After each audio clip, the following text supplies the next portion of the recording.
मेळघाटातील बोरुगव्हाण गावात अन्यायग्रस्त अखंडे कुटुंबाला अखेर न्याय मिळालाय। आदिवासी बांधवांच्या प्रश्नांसाठी निघालेल्या बच्चू कडू यांच्या मेळघाट संघर्ष महापदयात्रेदरम्यान कुटुंबियांनी आपली व्यथा मांडल्यानंतर प्रशासनाने तातडीने कारवाई केली। काही महिन्यांपूर्वी खराब रस्त्यामुळे झालेल्या अपघातात राजेश अखंडे यांचा मृत्यू झाला होता। अपघातानंतर जप्त केलेला ट्रॅक्टर परत देण्यासाठी कुटुंबियांकडून 50,000 रुपयांची मागणी करण्यात आल्याचा आरोप करण्यात आला होता। बच्चू कडू यांनी प्रशासनाला इशारा दिल्यानंतर अखेर ट्रॅक्टर तसेच रक्कम कुटुंबाला परत देण्यात आले आहे।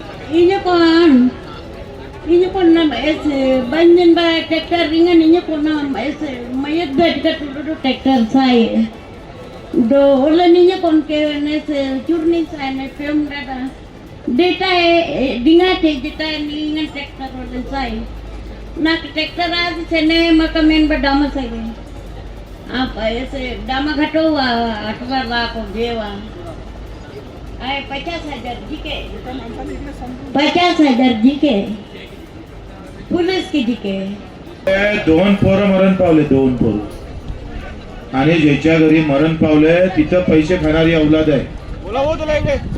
तुम्ही लक्षात घ्या, आम्ही जे बसलो आहे ना, या लोकांसाठी बसलो आहे। तुम्ही त्याला गांभीर्याने घ्या, लक्षात घ्या। हा टाळ्या वाजवायचा याचा विषय नाही आहे। आणि 50,000 तर घेतले तरी आम्ही आरटीओने त्याची तपासणी केली। तपासणी केल्यानंतर सुकृतनाम्यावर लगेच ट्रॅक्टर सोडता येतं 18 पासून। तो ठाणेदार नवीन आला, ठाणेदार कुठे गेला काजीनं, भास्कर तो हिची तक्रार लिहून घे आणि हिची सही मार, आणि त्याचं निलंबन झालं नाही ना, आणि 50,000 जर दिले नाही ना, तर मग आम्ही तुम्ही